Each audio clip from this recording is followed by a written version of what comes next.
Hello friends, CET model paper की ये हमारा छठा प्रैक्टिस सेट है। इससे पहले फ्रेंड्स हमने 5 प्रैक्टिस सेट अपलोड कर दिए हैं। उनको यदि आपने नहीं देखा है तो नीचे डिस्क्रिप्शन में लिंक मिल जाएगा, तो आप वहाँ से देख सकते हैं। फ्रेंड्स, हमने उन्हीं क्वेश्चनों को सिलेक्ट किया जो पिछले साल में अधीनस्थ बोर्ड या आरपीएससी द्वारा विभिन्न एग्जाम में पूछ गए हैं। प्रीवियस ईयर के क्वेश्चन हमने सेलेक्ट करके इस प्रैक्टिस सेट में डाले हैं। तो फ्रेंड्स, आप इसको जरूर देखें, आपकी सीईटी एग्जाम्स के लिए ये क्लास रामबाण साबित होगी। तो फ्रेंड्स, चलिए इसी के साथ में हम क्लास को स्टार्ट करते हैं। अलवर जिला किस संभाग में पड़ता है? फ्रेंड्स, आपको बताना है कि अलवर जिला कौन से संभाग में पड़ता है। 4 ऑप्शन देंगे, भरतपुर, बीकानेर, कोटा, जयपुर। फ्रेंड्स, आपको बताना है कि अलवर कौन से संभाग में पड़ता है। तो फ्रेंड्स, इसका सही आंसर होगा कि अलवर कौन से संभाग में पड़ता है। तो अलवर जयपुर संभाग में पड़ता है। किस में पड़ता है फ्रेंड्स? जयपुर संभाग। जयपुर संभाग में फ्रेंड्स 5 डिस्ट्रिक्ट आते हैं। कितने डिस्ट्रिक्ट आते हैं? 5 डिस्ट्रिक्ट आते हैं। एक तो खुद जयपुर आता है। कौन कौन सा आता है? एक जयपुर है खुद ही, दूसरा है दौसा। क्या है फ्रेंड्स? दौसा। तीसरा कौन सा है? अलवर। कौन सा है? अलवर। चौथा कौन सा है फ्रेंड्स? सीकर। सीकर। और 5वां कौन सा है फ्रेंड? झुंझुनू। कौन सा है? झुंझुनू। तो फ्रेंड्स, ये 5 डिस्ट्रिक्ट किन से संभाग में आते हैं? जयपुर संभाग में। एक तो खुद जयपुर आता है, दौसा आता है, अलवर आता है, सीकर आता है, झुंझुनू। ये फ्रेंड दोस्तों 5 डिस्ट्रिक्ट किस में आते हैं? जयपुर संभाग में आते हैं। फ्रेंड्स, आपको पता है कि संभागीय व्यवस्था की शुरुआत कब की गई थी? तो संभागीय व्यवस्था की शुरुआत की गई 1949 में। कब की गई थी? 1949 में स्टार्ट की गई थी। और उस टाइम पे कितने संभाग थे फ्रेंड्स? उस टाइम पे फ्रेंड्स 5 संभाग थे। कितने थे? 5 संभाग। कौन कौन से थे? जयपुर, जोधपुर, कोटा, उदयपुर और बीकानेर। ये फ्रेंड्स उस टाइम पे 1949 में 5 संभाग बनाए गए थे। जब संभागीय व्यवस्था कब स्टार्ट हुई थी? 1949 में। कितने संभाग थे? 5 संभाग थे। फ्रेंड्स, उसके बाद में क्या होता है? 1962 में, इसमें 1962 में कौन सी सरकार आती है? ये मोहनलाल सुखाड़िया सरकार आती है। कौन सी सरकार आती है? मोहनलाल सुखाड़िया सरकार में इस व्यवस्था को बंद कर दिया गया था। फ्रेंड्स, कब बंद कर दिया? संभागीय व्यवस्था को कब बंद कर दिया? मोहनलाल सुखाड़िया सरकार ने 1962 में इस व्यवस्था को बंद कर दिया। फिर पुनः कब स्टार्ट किया गया था फ्रेंड्स? इसको पुनः स्टार्ट किया था। पुनः कब स्टार्ट किया था? तो ये किया था हरिदेव जोशी की सरकार ने। कब किया था फ्रेंड्स? हरिदेव जोशी की सरकार ने इसको कब किया था? पुनः स्टार्ट किया था 26 जनवरी। कब किया था फ्रेंड्स? 26 जनवरी 1987 को। कब किया था? 26 जनवरी 1987 को। ये संभागीय व्यवस्था को पुनः 25 वर्षों के बाद में, फ्रेंड्स कितने वर्षों के बाद में? 25 वर्षों के बाद में पुनः स्टार्ट कर दिया था। कब किया था? 26 जनवरी 1987 को हरदेव जोशी सरकार ने इस संभागीय व्यवस्था को राजस्थान में पुनः स्टार्ट कर दिया। और वर्तमान में यदि राजस्थान में बात की जाए तो वर्तमान में कितने संभाग है राजस्थान में? तो फ्रेंड्स, वर्तमान राजस्थान में 7 संभाग है। फिर बाद में 2 संभाग और बनाए गए थे। एक था अजमेर। कौन सा संभाग बनाया गया था? एक था अजमेर। और फ्रेंड्स, सबसे लास्ट और नवीनतम संभाग कौन सा है जो कि 7वां संभाग है? वो कौन सा है फ्रेंड्स? भरतपुर। कौन सा संभाग है फ्रेंड्स? भरतपुर। और इसकी स्थापना कब की गई थी? 4 जून को। 4 जून और 2005 को। कब की गई थी फ्रेंड्स? 4 जून 2005 को भरतपुर संभाग की स्थापना की गई थी। फ्रेंड्स, भरतपुर संभाग में कितने डिस्ट्रिक्ट आते हैं? भरतपुर संभाग में 4 डिस्ट्रिक्ट आते हैं। कितने आते हैं फ्रेंड्स? 4 डिस्ट्रिक्ट आते हैं। एक तो खुद भरतपुर आता है। कौन सा आता है? भरतपुर। दूसरा कौन सा आता है? धौलपुर। तीसरा कौन सा आता है? करौली।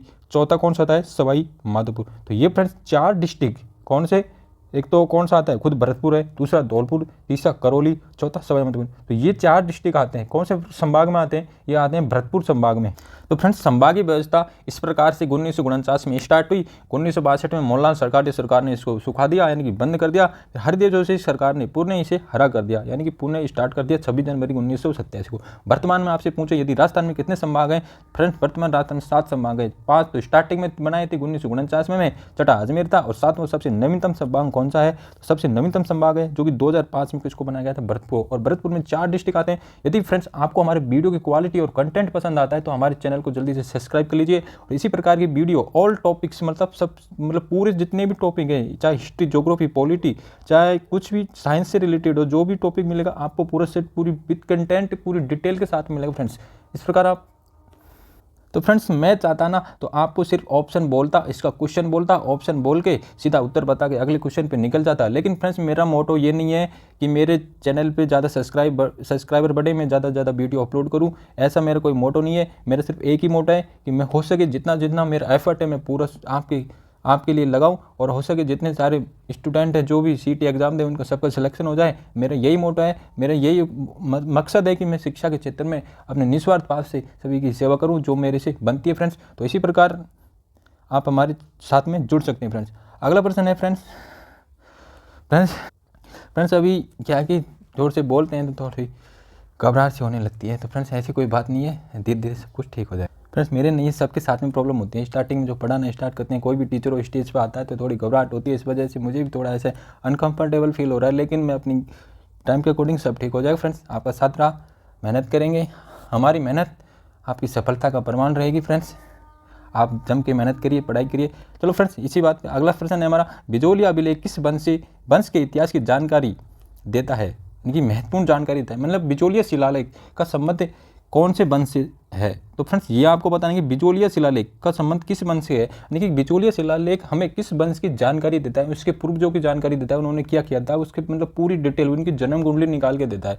तो कौन सा है, राठौड़ वंश, चौहान वंश, सिसोदिया वंश और प्रत्यार वंश। फ्रेंड्स चार वंश आपको दिए गए हैं, आपको बताना है फ्रेंड्स कि इसका सही आंसर कौन होगा। बिजोलिया फ्रेंड्स कहाँ पड़ता है, बिजोलिया पड़ता है भीलवाड़ा में। कहाँ पड़ता है फ्रेंड्स, भीलवाड़ा में पड़ता है। और ये कौन से वंश की जानकारी देता है, बिजोलिया अभिलेख। तो ये फ्रेंड्स कौन से वंश की जानकारी देता है, ये देता है फ्रेंड्स चौहान वंश की। कौन से वंश की जानकारी देता है फ्रेंड्स, ये देता है चौहान वंश की जानकारी प्राप्त होती है। और बिजोलिया कहाँ पर पड़ता है, भीलवाड़ा से प्राप्त हुआ था। फ्रेंड्स अगला है, फ्रेंड्स इस टेस्ट सीरीज में हमने पिछले जो ईयर में पूछे गए क्वेश्चन है अधीनस्थ बोर्ड द्वारा, उन्हीं के सिलेक्टेड क्वेश्चनों को लिया है, ताकि आपको एग्जाम में इस क्लास से अधिक क्वेश्चन मिल सके या आपको प्रॉफिट हो सके, यानी कि फ्रेंड्स आपके लिए ये क्लास रामबाण साबित हो सके। उन्हीं क्वेश्चनों को इसमें हमने समाहित किया है। तो भारतीय संविधान का कौन सा अनुच्छेद उपबंध करता है कि प्रत्येक राज्य के लिए एक राज्यपाल होगा। ये क्या कह रहा है फ्रेंड्स, आप मतलब हमारे भारतीय संविधान का कौन सा अनुच्छेद है, वो ये कहता है कि प्रत्येक राज्य के लिए एक राज्यपाल होना अनिवार्य है। तो फ्रेंड्स आपको सीधी सी बात में यही समझना है कि प्रत्येक राज्य के लिए एक राज्यपाल होना जरूरी है। ये हमारे संविधान के कौन से अनुच्छेद में कहा गया है या वर्णित है। चार ऑप्शन दिए, आर्टिकल 155, आर्टिकल 164, आर्टिकल 154 और आर्टिकल 153। फ्रेंड्स चार ऑप्शन दिए, आपको बताना कि भारतीय राज्यपाल का जिक्र कौन से अनुच्छेद में है। तो कौन से आर्टिकल में फ्रेंड्स, तो आर्टिकल है कौन से में, 153 में। आर्टिकल 153 क्या कहता है कि प्रत्येक राज्य के लिए एक राज्यपाल होगा, ये कहता है। फिर भैया आपसे पूछ ले कि आर्टिकल 54 क्या कहता है। तो आर्टिकल 54 में क्या दिया गया है फ्रेंड्स, ये आपसे पूछ ले। तो राज्य की कार्यपालिका होती है, उस राज्य की कार्यपालिका में संवैधानिक प्रधान कौन होगा, राज्यपाल। यानी कि हम कह सकते हैं कि राज्य की कार्यपालिका की शक्ति किस में निहित होती है, तो वो होती है भाई साहब राज्यपाल में। किसकी, राज्य की कार्यपालिका की शक्ति किस में निहित होती है फ्रेंड्स, तो ये किस में होती है, राज्यपाल में। आर्टिकल फिर आपसे पूछ ले 155 क्या कहता है फ्रेंड्स, आपसे पूछ ले आर्टिकल 155 क्या कहता है। अगर राज्यपाल की नियुक्ति कौन करेगा, राष्ट्रपति करेगा। कौन करेगा फ्रेंड्स, राष्ट्रपति। तो इसमें क्या कहा गया है, 155 में क्या कहा गया कि राज्यपाल की नियुक्ति कौन करेगा, राष्ट्रपति करेगा। फ्रेंड्स यदि आपसे पूछ ले 156 आर्टिकल क्या कहता है, तो ये पता था राज्यपाल की पदावधि के बारे में, यानी कि इसकी राज्यपाल की पदावधि के बारे में दिया गया है कि राज्यपाल किसके प्रसाद पर्यंत कार्यभार ग्रहण करेगा, तो ये करेगा राष्ट्रपति के प्रसाद पर्यंत अपने पद पर बना रहता है। और ये कब तक रहता है, अपनी नियुक्ति से 5 साल तक। किसकी नियुक्ति से, जिस तारीख से ये शपथ लेते हैं राज्यपाल, उस तारीख से 5 साल के लिए ये बनाए जाते हैं। लेकिन फ्रेंड्स इससे कुछ पहले भी यदि ये अपना पद त्यागना चाहते हैं तो इनको लिखित अपने हस्ताक्षर के साथ में इनको लिखित इस्तीफा देना पड़ता है, तो उससे पहले भी अपने पद को त्याग सकते हैं। तो फ्रेंड्स यहाँ से राज्यपाल से जितने भी क्वेश्चन थे 4, 5, 6, 7 आर्टिकल थे। और यदि आपसे फ्रेंड्स पूछ ले एक 157 में क्या होता है, तो 157 क्या कहता है, 157 ये कहता है कि भैया राज्यपाल बनने के लिए इसकी क्या क्या योग्यता होनी चाहिए, उसकी क्या क्या अहर्ता होनी चाहिए, यानी कि आदमी की क्या क्या योग्यता होनी चाहिए। तो फ्रेंड्स उसमें 2 ही बातें होती हैं कि वह तो भारत का नागरिक हो, क्या कि उसकी नागरिकता कहाँ की होनी चाहिए, अपने देश भारत की होनी चाहिए। और दूसरा क्या कहता है कि वह भाई साहब 35 वर्ष का होना चाहिए, उसकी एज कितनी होनी चाहिए, 35 ईयर्स ओल्ड होना चाहिए। उस व्यक्ति को हम क्या राज्यपाल चुन सकते हैं फ्रेंड्स। तो ये आज का ये क्वेश्चन हमारा खत्म होता है यहाँ से। अब बढ़ते हैं अगले क्वेश्चन की ओर। यदि फ्रेंड्स आपसे मेरा एक ही उद्देश्य है, एक ही कहना है कि यदि आपको वीडियो अच्छा लग रहा है लाइक ज़रूर कर दीजिए और अपने जितने भी सारे दोस्त हैं उनको साथ में शेयर कर दीजिए, ताकि उनको भी ऐसी क्लास का मतलब प्रॉफिट हो सके फ्रेंड्स। तो मेरा यही एक ही उद्देश्य है आपको। अगला प्रश्न है, थार मरुस्थल का विस्तार किन राज्यों तक फैला हुआ है। फ्रेंड्स आपको बताना है कि थार का मरुस्थल किन किन राज्यों में फैला हुआ है। तो यदि इंडिया लेवल की बात की जाए तो थार का मरुस्थल 2 देशों में फैला हुआ है, एक तो पाकिस्तान में फैला हुआ है, एक कौन से अपने देश भारत में फैला हुआ है फ्रेंड्स। तो ये 2 देशों की होगी। यदि इनको इंडिया में पूछे तो इंडिया में कितने राज्यों में फैला हुआ है फ्रेंड्स, तो इंडिया में 4 राज्यों में फैला हुआ है। ऊपर चलेंगे तो कौन सा आता है, पंजाब, फिर हरियाणा, फिर इसमें सबसे पहले नंबर पे आता है पंजाब, जो कि पाकिस्तान से 7 मिनट लगा हुआ। इसके साइड में यदि बात की जाए तो कौन सा स्टेट पड़ता है? हरियाणा। पंजाब के पास में पड़ जाता है हरियाणा। इससे यदि नीचे आएंगे, पंजाब से नीचे आएंगे तो फ्रेंड्स कौन सा पड़ता है? राजस्थान। राजस्थान के नीचे कौन सा पड़ता है? तो फ्रेंड्स पड़ता है गुजरात। कौन सा पड़ता है? गुजरात। तो इन चारों स्टेटों में थार का मरुस्थल फैला हुआ है। यदि इन चारों स्टेटों में सबसे ज़्यादा बात की जाए, यानी इन दोनों देशों में, भारत पाकिस्तान में बात की जाए तो सबसे ज़्यादा किस में है? भारत में। किस में है? भारत में। और यदि भारत में बात की जाए इन चारों स्टेटों की, तो सबसे ज़्यादा कौन से स्टेट में है? राजस्थान में। तो हमारे यहाँ से ऑप्शन डी निकल के आता है फ्रेंड्स कि थार का मरुस्थल कौन कौन से स्टेट में फैला हुआ है। तो थार का मरुस्थल हमारा राजस्थान, पंजाब, गुजरात, हरियाणा, उन चारों स्टेटों में फैला हुआ है। यदि इन स्टेटों में सबसे ज़्यादा अगर बात की जाए तो कौन से स्टेट में आता है? राजस्थान में। तो ये हमारा ये भी क्वेश्चन सॉल्व हो गया। अगला प्रश्न है, यदि फ्रेंड्स यहाँ पर, चलो वो तो अगली क्लास में देख लेंगे, 10-70 किलोमीटर जो हमारा रास्ता है इंटरनेशनल सीमा पाकिस्तान के साथ बनाता है 1070 किलोमीटर। तो ये अगली क्लास में देख लेंगे फ्रेंड्स, जब हमारी इसकी क्लास होगी तब।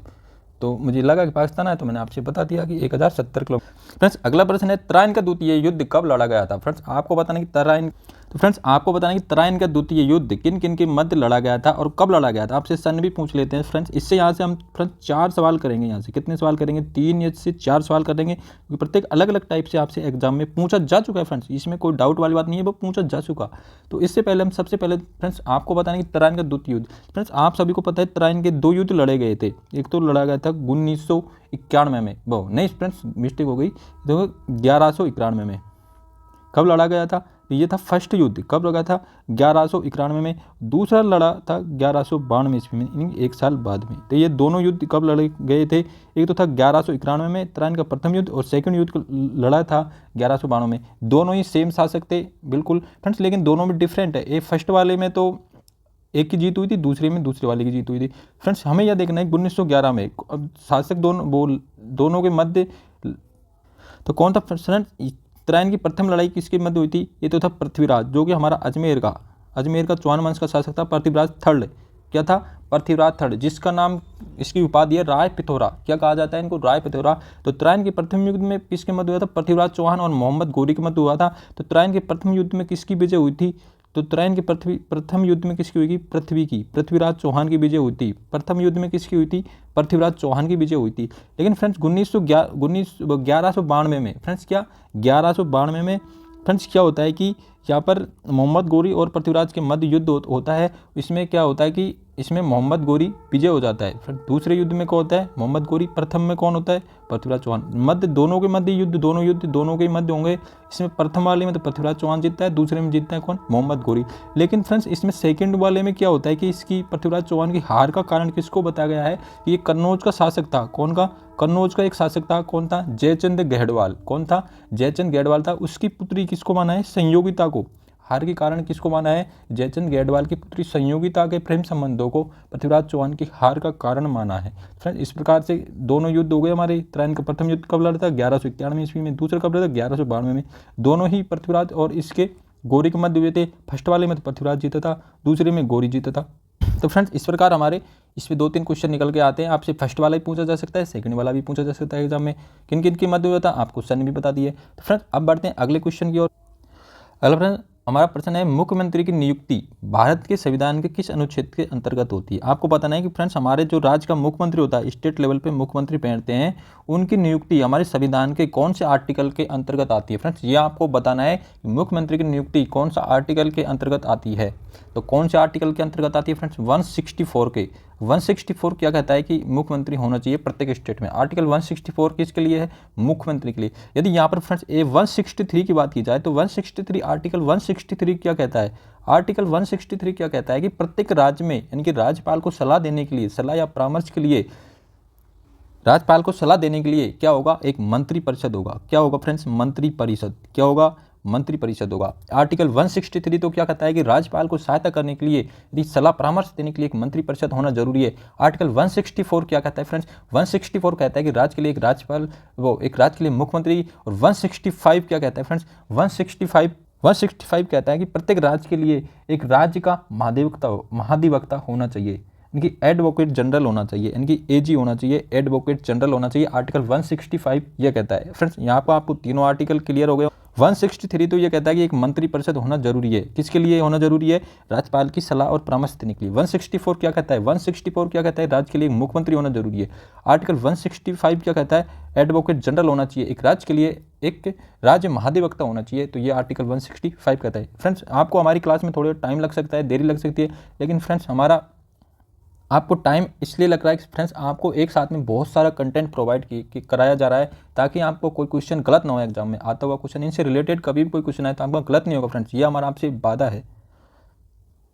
अगला प्रश्न है 56 का मैदान राजस्थान के किस संभाग में स्थित है? फ्रेंड्स आपको बताना है फ्रेंड्स 56 का मैदान कौन से किस भाग में स्थित है? फ्रेंड्स कौन से भाग में, यानी कि राजस्थान है हमारा, तो राजस्थान की कौन सी दिशा में स्थित है? फ्रेंड्स ये आपको बताना है कि राजस्थान के कौन से भाग में 56 का मैदान स्थित है। तो फ्रेंड्स इसका आंसर आपको बताना है जल्दी से। 56 का मैदान फ्रेंड्स 56 गांवों या पहाड़ियों का समूह, उसको क्या बोलते हैं? 56 का मैदान। 56 नाड़ों या गांवों का समूह को क्या बोलते हैं? 56 का मैदान। और ये कौन से भाग में है? तो ये राजस्थान के दक्षिणी भाग में है। कहाँ पर है? राजस्थान के दक्षिणी भाग।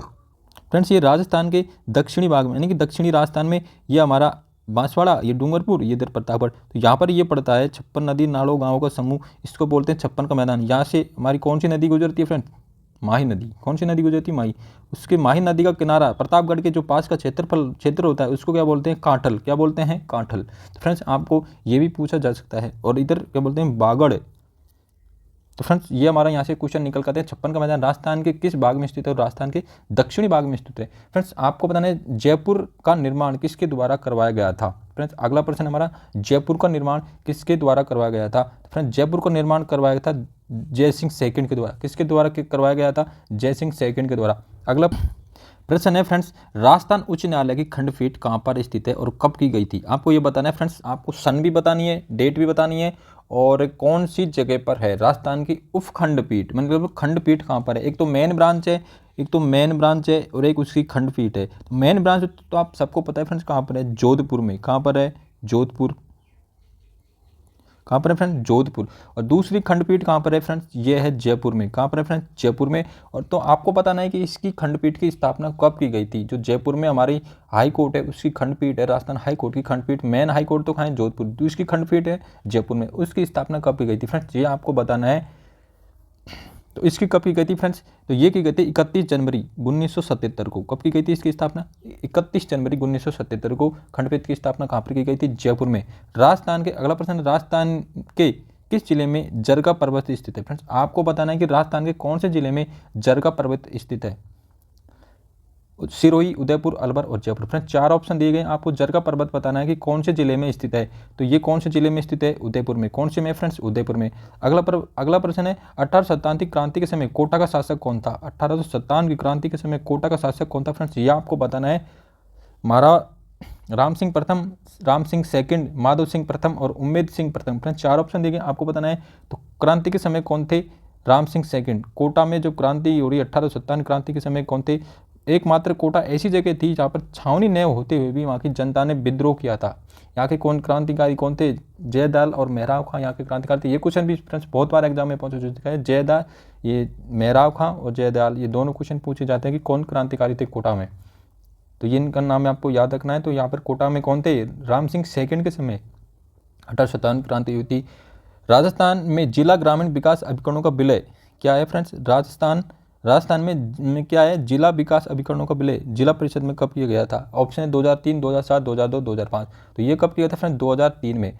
अगला फ्रेंड्स क्वेश्चन है कोपेन के वर्गीकरण के अनुसार गंगानगर, हनुमानगढ़ और बीकानेर किस प्रकार की जलवायु में आते हैं? फ्रेंड्स कोपेन ने कितने जलवायु खंडों में बांटा है? 4 में। कितने जलवायु खंडों में बांटा है फ्रेंड्स? 4 में।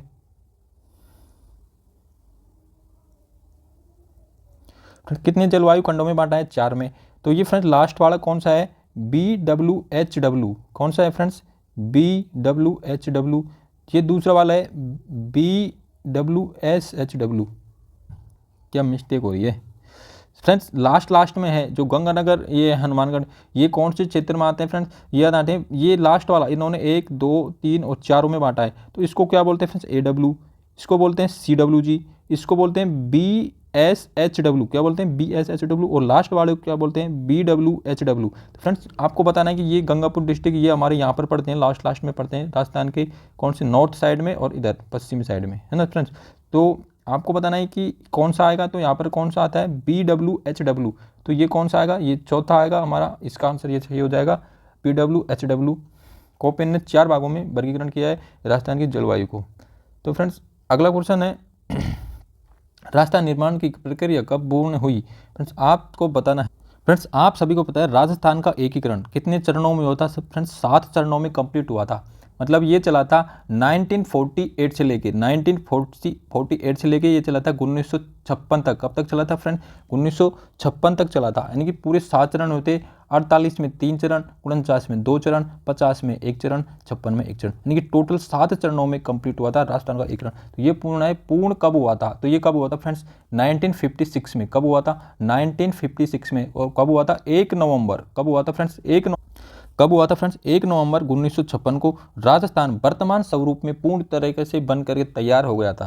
तो फ्रेंड्स यहाँ पर कितने चरणों में हुआ था, 7 चरणों में। एक भी क्वेश्चन पूछा गया है कि फ्रेंड 2-3 बार एग्जाम में पूछ गए, सिरोही का विलय कितने चरणों में राजस्थान में किया था। तो फ्रेंड कितने चरणों में हुआ था, 2 चरणों में सिरोही का विलय हुआ था फ्रेंड्स। तो आपको ये याद रखना है। और स्टार्टिंग कब हुई थी, 18 मार्च कब हुई थी, 18 मार्च 1948 से राजस्थान का एकीकरण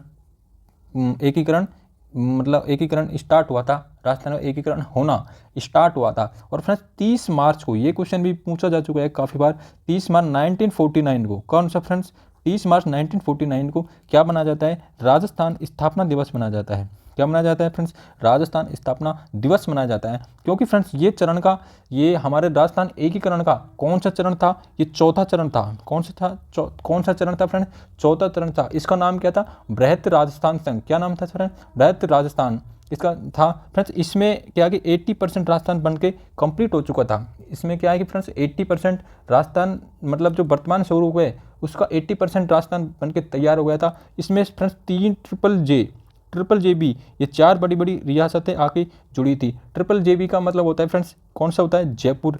इसका मतलब क्या होता है, जयपुर। इसका मतलब जोधपुर। इसका क्या होता है, जैसलमेर। और इसका फ्रेंड्स बी का मतलब क्या होता है, बीकानेर। यानी कि ये चारों बड़ी बड़ी रियासतें आके राजस्थान में मिली थी, और इस प्रकार राजस्थान 80% बन के कंप्लीट हो गया था। और उसी दिन से हम क्या मनाने लगे फ्रेंड्स, राजस्थान स्थापना दिवस। तो फ्रेंड्स यहाँ से 2, 4, 5 क्वेश्चन जितने भी थे मैंने सारे, यदि फ्रेंड्स एकीकरण की मैं पूरी बात करूं तो इसमें फ्रेंड्स 1, 2, 3, 4 घंटे लगा सकता हूं मैं, लेकिन फ्रेंड्स बहुत ज़्यादा बड़ी क्लास हो जाएगी, हमें टेस्ट देना है, इस वजह से मैं छोटे। यदि कोई और क्वेश्चन अगले टेस्ट दिन में आएगा तो वहाँ से और कंटेंट आपको प्रोवाइड करा दिया जाएगा एकीकरण से रिलेटेड। तो फ्रेंड्स यहाँ पर इतने काफ़ी सारे 4-5 क्वेश्चन बता दिए एकीकरण से संबंधित। फ्रेंड्स आप बढ़ते हैं अगले क्वेश्चन की ओर। यदि फ्रेंड्स आपको हमारी क्वालिटी कंटेंट पसंद आ रहा है तो बाकी में आप हमारी वीडियो को लाइक जरूर कर दीजिए फ्रेंड्स, यही आपसे तमन्ना है, हमारी मेहनत।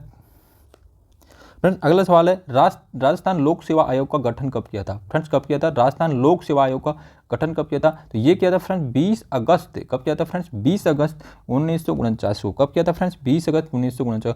अब हमें बताना है फ्रेंड्स, अगला क्वेश्चन है, कोटा निम्नलिखित में से किस नदी के किनारे स्थित है। फ्रेंड्स आपको पता नहीं कोटा निम्नलिखित में से किस नदी के किनारे स्थित है। तो फ्रेंड्स आपको पता है कि राजस्थान की एक ही बर्स हमेशा बहती रहती है, कौन सी नदी है, चंबल नदी। जो राजस्थान की सबसे फेमस नदी कौन सी, चंबल नदी। तो कौन सी नदी पर बस हुआ है कोटा, चंबल नदी पे। फ्रेंड्स हमारा ये आंसर सही हो जाएगा, चंबल नदी। बटनेर दुर्ग के निर्माणकर्ता कौन थे। फ्रेंड्स आपको बताना है कि बटनेर दुर्ग के निर्माणकर्ता कौन थे। फ्रेंड्स आपको बताएंगे बटनेर दुर्ग के निर्माणकर्ता कौन थे। और फ्रेंड्स आपको ये भी बताएंगे बटनेर दुर्ग कौन से डिस्ट्रिक्ट में स्थित है। तो फ्रेंड्स कौन से में है, हनुमानगढ़ में। कौन से डिस्ट्रिक्ट में है, हनुमानगढ़ में डिस्ट्रिक्ट में स्थित है। और इसको किसने बनवाया था, ये फ्रेंड्स आपको बताना है, राजा भूपत ने। किसने बनवाया था, हनुमानगढ़ डिस्ट्रिक्ट, ये हनुमानगढ़ डिस्ट्रिक्ट में पड़ता है बटनेर दुर्ग। इसको किसने बनाया था, राजा भूपत ने इसका निर्माण करवाया था। बांकली बांध किस नदी पर स्थित है। फ्रेंड्स आपको बताना है बांकली बांध किस नदी पर स्थित है। कौन सी नदी पर बांकली बांध है, लूणी, काली सिंध, साहिबी और सुकड़ी नदी पे। फ्रेंड्स आपको 4 ऑप्शन दिए गए, तो बांकली बांध कौन सी नदी पे, तो ये फ्रेंड्स सुकड़ी नदी पे। कौन सी नदी पे, सुकड़ी नदी पे। अगर फ्रेंड्स शिला देवी का मंदिर निम्न में से किस जिले में स्थित है। फ्रेंड्स आपको बताना है कि शिला देवी का मंदिर निम्न में से कौन से जिले में स्थित है, कौन से किले में, जिले में नहीं सॉरी किले में स्थित है। तो अचलगढ़, आमेर, कुंभलगढ़ और मेहरानगढ़। फ्रेंड्स 4 ऑप्शन दिए गए, आपको बताना है कि कौन से किले में स्थित है और किला कौन से डिस्ट्रिक्ट में स्थित है। दोनों क्वेश्चन यहाँ से क्लियर हो जाएंगे। तो कौन से में आएगा फ्रेंड्स, आपको पता है आमेर में। शिला देवी का मंदिर कहाँ पर है, आमेर। आमेर कहाँ पर है फ्रेंड्स, जयपुर में।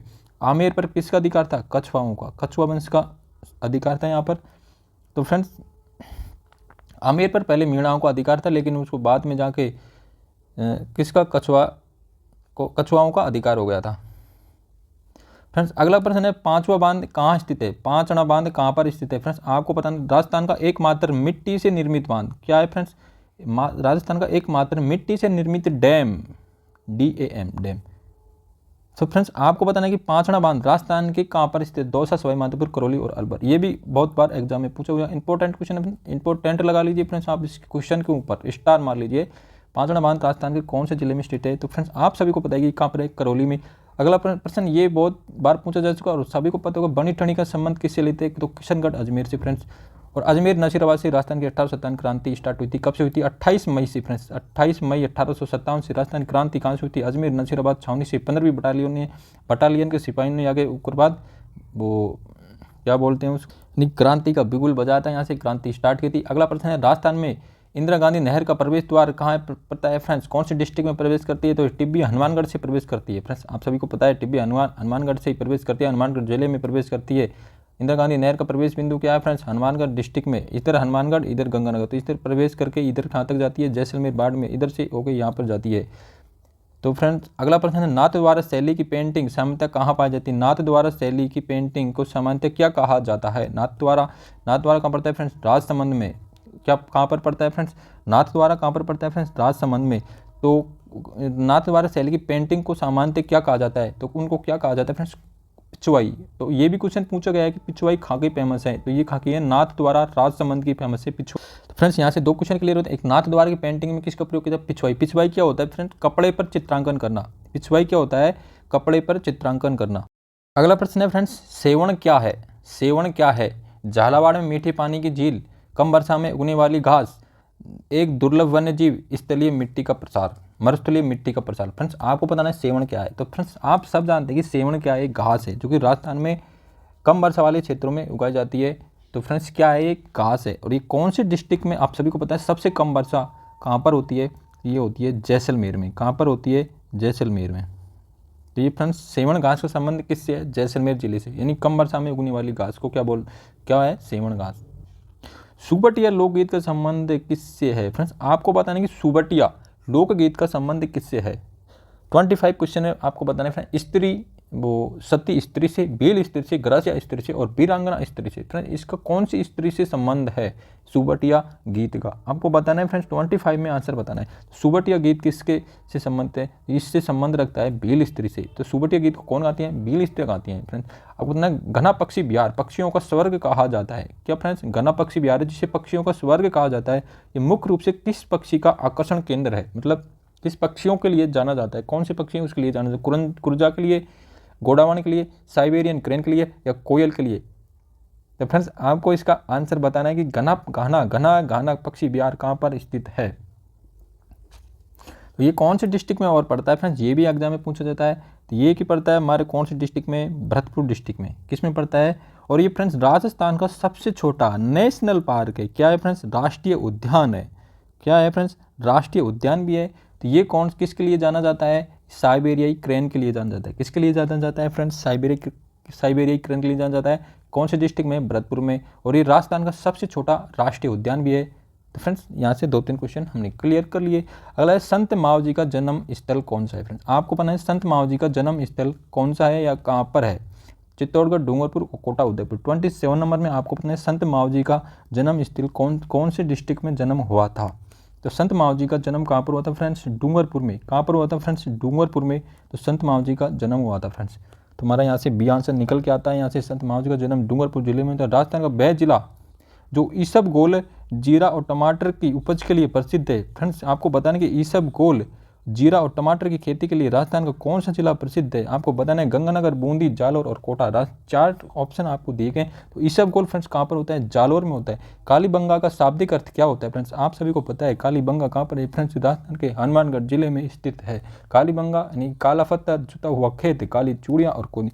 आप सभी को पता है फ्रेंड्स इसका मतलब क्या होता है? कालीबंगा का मतलब होता है बैंगल्स। बंगा किससे बनाया? बैंगल से। और इंग्लिश में चूड़ियों को क्या बोलते हैं? बैंगल्स बोलते हैं। ग्लास बैंगल यानी कांच की चूड़ियाँ। तो इसका मतलब क्या हो जाएगा? कालीबंगा को इसको होती है काली चूड़ियों से। अगला प्रश्न है फ्रेंड्स, मल्लिका नाथ पशु मेला कहाँ आयोजित? तो लास्ट इस टेस्ट सीरीज का हमारा लास्ट और अंतिम सवाल, फ्रेंड्स हमारे 30 सवाल इसमें आएंगे, किसमें सीटी एग्जाम में राजस्थान जीके की, राजस्थान हिस्ट्री, पॉलिटी, ज्योग्राफी और कल्चर सबको मिलाकर 30 क्वेश्चन है। उसी प्रकार से हमने भी यहाँ पर हमारे सेट में 30 क्वेश्चन रखे हैं। फ्रेंड्स ये हमारे आपके लिए बहुत जरूरी इंपॉर्टेंट है, आपके एग्जाम की दृष्टि से हमने उसको ध्यान में रखते हुए बनाया है। तो मल्लीनाथ जी का पशु मेला राजस्थान के कौन से डिस्ट्रिक्ट में लगता है फ्रेंड्स? तिलवाड़ा में लगता है। तिलवाड़ा कौन से डिस्ट्रिक्ट में पड़ता है? तो ये फ्रेंड्स बाड़मेर में पड़ता है। कहाँ पर पड़ता है फ्रेंड्स? बाड़मेर में। कहाँ पर पड़ता है फ्रेंड्स? बाड़मेर में। तो आज के साथ में हमारी ये क्लास को करते हैं समाप्त। मिलते हैं फ्रेंड्स अगली क्लास में, तब तक के लिए जय हिंद जय भारत। और फ्रेंड्स आपको हमारी ये क्लास अच्छी लगे तो वीडियो को लाइक कर दीजिए, चैनल को सब्सक्राइब कर लीजिए, ताकि आगे आने वाली क्लास आपको टाइम पर मिलती रहे। चलो मिलते हैं फ्रेंड्स अगले एपिसोड में, अगली क्लास में।